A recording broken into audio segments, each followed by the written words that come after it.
Jackie Rhino TV Showbiz Balita. Ang pag-usapan po natin ngayon ay tungkol kay Neri Miranda.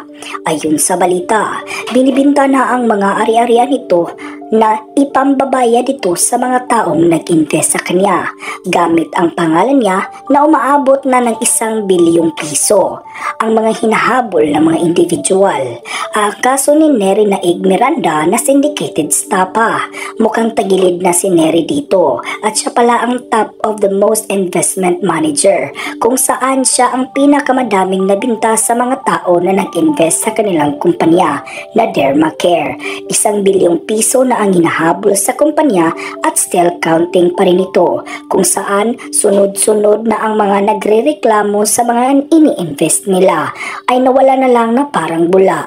Tumalbog ang mga chike, may mga namatay na dahil sa stress dulot ng investment na ito at may mga naglulubog na sa utang at may mga nasisira ng pamilya sa mga naganap na malaking insidente na ito. Sa mga property ni Neri Naig Miranda ay hindi katakataka na siya talaga ang most sales investment sa kumpanya dahil may mga nabili itong bahay sa Baguio, may bigating private resort din ito sa Alfonso at may kondo rin ito sa Pico de Loro. Niregaluhan niya rin ang mamahaling sasakyan ang kanyang asawang si Chito. Nakabili din siya ng yate at paano niya ito nabili ng ganon kabilis sa loob lamang ng 2 taon. Ang kanyang property sa Baguio at ang kondo nito sa Pico de Loro at ang yate na reglaro nito kay Chito ay usap-usapan na nabinta na at ipambayad raw umano ito sa mga nag-invest sa kanilang kumpanya na Dermacare.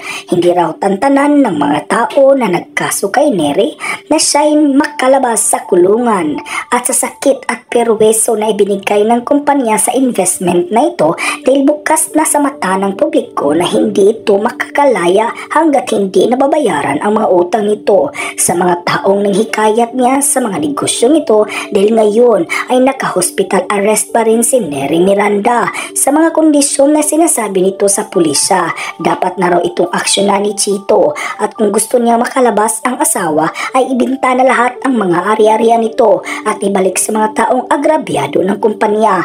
Nakasangkot ang asawa na si Neri dahil siya at si Neri lang ang nakakapaglutas ng kaso na ito.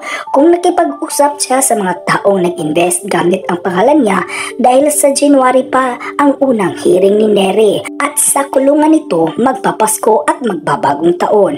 Kaya sana raw ay makalaya na ang aktres at malinis na ang kanyang pangalan sa dagok na pinagdadaanan nito. Anong masasabi mo sa balitang ito? Don't forget to subscribe my YouTube channel, Jackie Rhino TV. Thank you sa panonood.